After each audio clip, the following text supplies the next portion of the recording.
Esta aula vai ser dividida em duas aulas, uma sobre juízo e outra sobre proposições, ok?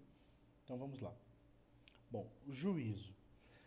Nós não podemos deixar de esquecer, não podemos esquecer que a lógica menor, desde que nós começamos a falar sobre ela, que é o conteúdo principal da lógica 1 do curso de Filosofia da UCVB, a lógica menor, ela segue as orientações de Aristóteles no que tange a sua organização. Então, o texto das categorias do órgão é basicamente o que nós vimos na simples apreensão. O texto da perihermeneia, então, é o texto que nós vamos estar sobre base dele para ver as operações de juízo e proposições. E depois nós iremos então passar para os textos analíticos anteriores e posteriores que vão nos dar uma base sobre o raciocínio, tá? Então nós estamos entrando na terceira unidade, que vamos falar sobre a segunda operação do espírito chamado juízo, que tem como base o texto de Aristóteles chamado perihermeneia, beleza? Na unidade anterior você aprendeu como alcançar o nível a priori, né? No qual a lógica menor opera. Então, ou seja, nós saímos das coisas e fomos para as ideias. Agora, uma vez que já entendeu que a lógica não trabalha com coisas materiais, mas com ideias, termos e definições, você aprenderá como relacionar essas ideias no nível inteligível. Então, na unidade número 2, que nós trabalhamos a simples apreensão, nós então falamos sobre ideias e falamos dos termos das ideias, perfeito? Lembram disso? Então, uma vez que nós entendemos as ideias, as suas propriedades, os termos, as definições, etc., agora nós vamos começar a aprender a ligar essas coisas, aprender a ligar essas ideias umas com as outras para formar frases, para formar os primeiros raciocínios, beleza? Então tá. Não basta apenas constituir ideias, é fundamental para a lógica saber usá-las, associá-las, agregá-las. E para uni-las ou separá-las, recorre-se a um processo mental denominado juízo. Tá? Então, segundo Maritain, juízo é o ato do espírito pelo qual ele une, quando afirma, ou separa, quando nega, ou ainda, segundo a terminologia tradicional, é o ato do espírito pelo qual ele compõe ou divide ao afirmar. Tá?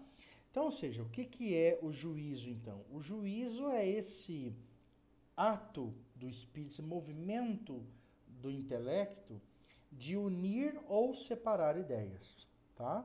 Unir ou separar ideias. Esse ato de união ou separação de ideias é o que nós chamamos de juízo.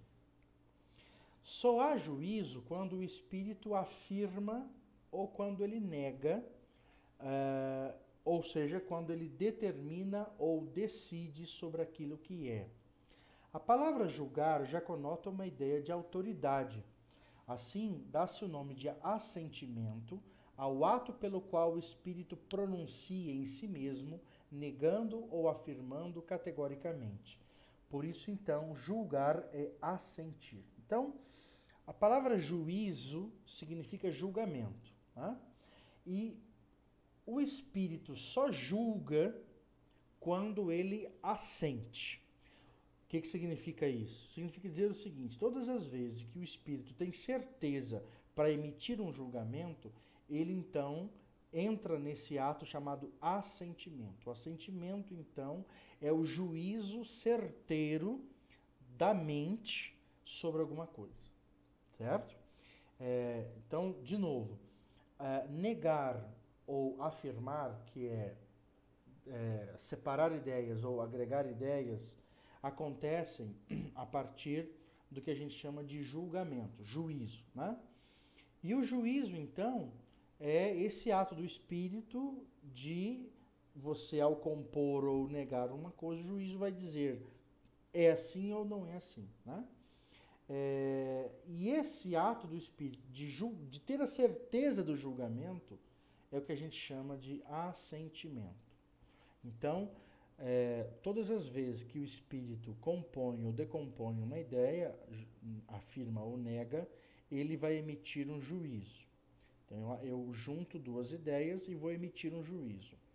Quando eu tenho a certeza desse juízo, quando eu tenho já a posse da certeza, eu chamo isso de assentimento.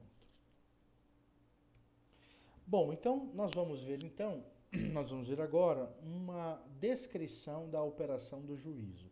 Como é que, em tese, funcionaria o juízo? É claro que nós vamos dividir em partes aquilo que o espírito faz de forma instantânea. Primeira coisa, o espírito toma duas ideias de maneiras distintas, casa e moradia, por exemplo, né? Então, pegamos a ideia de casa, pegamos a ideia de moradia e aí o espírito vai juntar essas duas ideias. Posiciono-as de modo tal que sirva de sujeito, ou seja, ela vai assumir a condição de sujeito, e a outra vai assumir a condição de atributo ou de predicado. Ou seja, uma vai ser a principal e a outra será a secundária, né? Quando nós falamos que uma é principal e a outra é secundária, nós estamos dizendo que uma é sujeito, ela é principal, e a outra é secundária, ela é atributo. Então, eu chamei de casa a ideia principal e eu chamei de moradia a ideia secundária que vai gravitar em torno da ideia principal. Faço a ligação de ambas com uma cópula verbal. Então, eu vou pegar a casa, vou pegar a ideia de moradia e vou aproximar a ideia de moradia da ideia de casa pela cópula verbal o verbo ser, né? Então, eu vou aproximar a moradia da casa pela cópula verbal Então, eu vou dizer que a casa é moradia. Quarto processo, procedo à análise dos termos para saber se a ligação está correta ou não. A análise começa decompondo a ideia de sujeito em sua compreensão. Então, quando eu vou juntar essas duas ideias, para que eu possa saber se essas duas ideias elas são compatíveis ou não umas com as outras, né?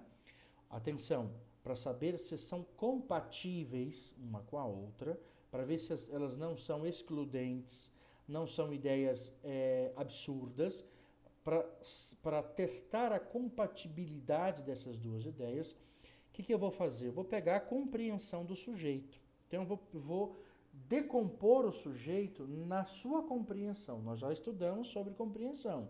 Lembra que eu disse para vocês que a lógica você não pode estudar lógica esquecendo o que você aprendeu para trás. Então, eu vou pegar, e eu já não vou explicar mais o que é a compreensão. Você vai ter que agora voltar lá atrás e saber o que é a compreensão de uma ideia, se você quiser aprender juízo, tá bom? Então, eu vou decompor a ideia de casa a partir da sua compreensão. E quando eu faço essa decomposição, eu observo que nas notas da compreensão de casa, eu posso encontrar a ideia de moradia. Ou seja, quando eu faço a compreensão da ideia de casa, o que eu vejo? Eu vejo que dentro da compreensão da ideia de casa, a ideia de moradia ela não é absurda, ela não é incompatível, ela tem uma certa compatibilidade lógica, ou seja, ela pode aparecer de uma forma tranquila dentro da ideia de casa. Se isso então acontece, se essa compatibilidade pode ser perceptível dentro da compreensão dessa ideia, então o espírito tem a certeza de que ele pode julgar, pode assentir essa aproximação. Então, eu posso, então, de alguma forma, aproximar essas duas ideias e ter a certeza, posso julgar, que a casa é moradia e isso gera, então, uma primeira afirmação. Atenção, em nenhum momento aqui eu estou fazendo um confronto com o real. Nenhum momento aqui eu estou olhando para casa, a ideia, para coisa casa e dizendo que lá eu vi a moradia. Não é isso. Eu estou julgando duas ideias, aproximando duas ideias, estou percebendo a compatibilidade lógica delas. E se há uma compatibilidade lógica, ou seja, se dentro das determinações da compreensão de casa a moradia não é absurda, então isso é um juízo possível de ser feito, né? Ou seja, isso gerará sim uma afirmação lógica. Agora, se eu quero saber se essa afirmação é verdadeira ou não, aí é outra história. Então, o que eu construí aqui foi: a casa é moradia. Isso é uma afirmação, é uma possibilidade lógica, isso é um assentimento de uma compatibilidade lógica possível, tranquila. Agora, eu não sei se isso é verdade ou é falso, eu não sei se isso existe ou não. Isso existe enquanto possibilidade lógica, mas se isso existe na realidade, isso não cabe a nós, lógicos, saber sobre isso. Lembrando as definições que nós já fizemos lá atrás sobre verdade e correção.